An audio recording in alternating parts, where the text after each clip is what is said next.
शुरुआत सूडान की करते हैं, जहां संयुक्त राष्ट्र की इमारत पर ड्रोन अटैक की बेहद डरा देने वाली तस्वीरें सामने आ गई हैं। अब इसी में 6 कर्मचारियों की मौत हो गई। संयुक्त राष्ट्र महासचिव एंटोनियो गुटेरेस ने हमले की निंदा करते हुए इसे भयावह बताया है। रिपोर्ट देखिए। ये ड्रोन अटैक इतना भीषण था कि काफी दूर तक इलाके में आग का भीषण गुबार देखा गया। ये ड्रोन अटैक संयुक्त राष्ट्र की बिल्डिंग पर किया गया, जिसमें कई लोगों की जान जाने की खबर भी सामने आ रही है।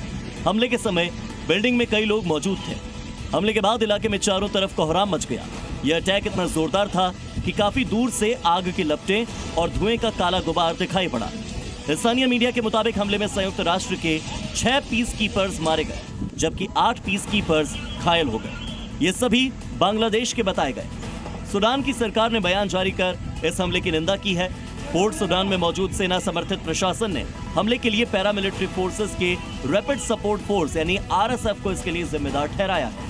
और आइए बढ़ते हैं अपनी अगली खबर की ओर, जहां थाईलैंड से धमाके की खौफनाक तस्वीरें आ गई हैं। भीषण आग से पूरा का पूरा जो गोदाम था वो आग के गोले में कैसे तब्दील हुआ, अब वो आपको दिखाते हैं। थाईलैंड के बैंक फली से हादसे की डरा देने वाली तस्वीरें सामने आई हैं, जहां एक गोदाम में तेज आवाज के साथ धमाका हुआ और पूरे इलाके में आग का गुबार दिखाई दिया।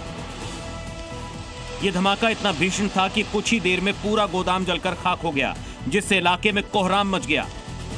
यहाँ काफी दूर तक ब्लास्ट की आवाज सुनाई दी। जानकारी के मुताबिक खाली गोदाम के पास जोरदार धमाका हुआ है।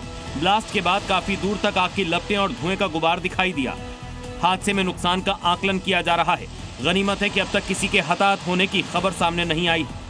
और आइए अब देश में अग्नि तांडव की जो तस्वीरें सामने आई हैं वो जरा हम आपको दिखाते हैं। सबसे पहले राजस्थान के जयपुर से हैरान कर देने वाला मामला सामने आया। यहाँ बाइक सवार दीवार फांदकर घर में घुसा और पेट्रोल छिड़ककर घर को आग के हवाले कर दिया। तस्वीरों में हेलमेट पहने एक शख्स गाड़ी के चारों तरफ घूमता दिखाई पड़ रहा है। दरअसल इसके हाथ में जो बोतल है उसमें पेट्रोल भरा है। हेलमेट पहने हुए ये शख्स रात करीब 3:30 बजे 5 फीट ऊंची दीवार कूदकर घर में दाखिल हुआ और प्रॉपर्टी व्यवसायी की कार में पेट्रोल छिड़ककर आग लगा दी और मौके से फरार हो गया। पूरी वारदात घर में लगे सीसीटीवी में रिकॉर्ड हो गई। घर वालों ने किसी तरह आग बुझाकर गाड़ी को जलने से बचाया। जानकारी के मुताबिक 2 बदमाश घर में दाखिल हुए, जिसमें एक ने वारदात को अंजाम दिया तो दूसरा घर के गेट के बाहर खड़ा होकर निगरानी करता रहा। मामले में कारोबारी ने अज्ञात लोगों के खिलाफ केस दर्ज करवाया है। फिलहाल पुलिस सीसीटीवी फुटेज के आधार पर बदमाशों की तलाश कर रही है। अब हरियाणा की जींद की बात करते हैं, जहां अपराधियों के हौसले लगातार बुलंद नजर आ रहे हैं। सरेआम गारमेंट्स की दुकान पर फायरिंग कर 50 लाख की फिरौती यहां मांगी गई है।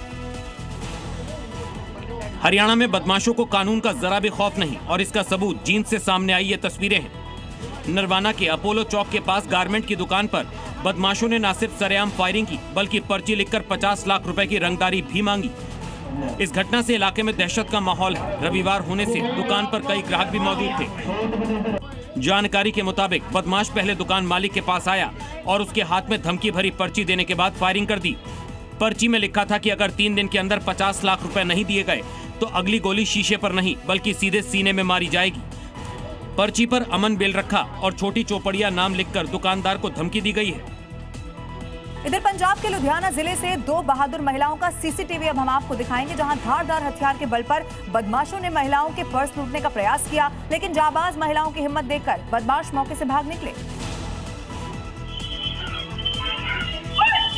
2 महिलाओं की बहादुरी ने लुटेरों के मंसूबों पर पानी फेर दिया। महिलाओं की हिम्मत के आगे लुटेरे खाली हाथ भागने को मजबूर हो गए। बाइक सवार 2 बदमाशों ने एक्टिवा पर जा रही 2 महिलाओं को निशाना बनाने की कोशिश की। सीसीटीवी फुटेज में देखिए बाइक सवार बदमाश महिलाओं का पीछा करते हैं। कुछ ही दूरी पर आकर लुटेरों ने अपनी बाइक एक्टिवा के आगे लगाकर महिलाओं को रोक दिया। इसी बीच सड़क किनारे एक बदमाश धारदार हथियार निकालकर महिलाओं को धमकाने लगा, लेकिन महिलाओं ने घबराने के बजाय जोर जोर से शोर मचाना जारी रखा। इस दौरान महिलाओं की हिम्मत देकर बदमाश मौके से फरार हो गए। पुलिस टीम अब सीसीटीवी फुटेज के आधार पर लुटेरों की पहचान करने में जुट गई है।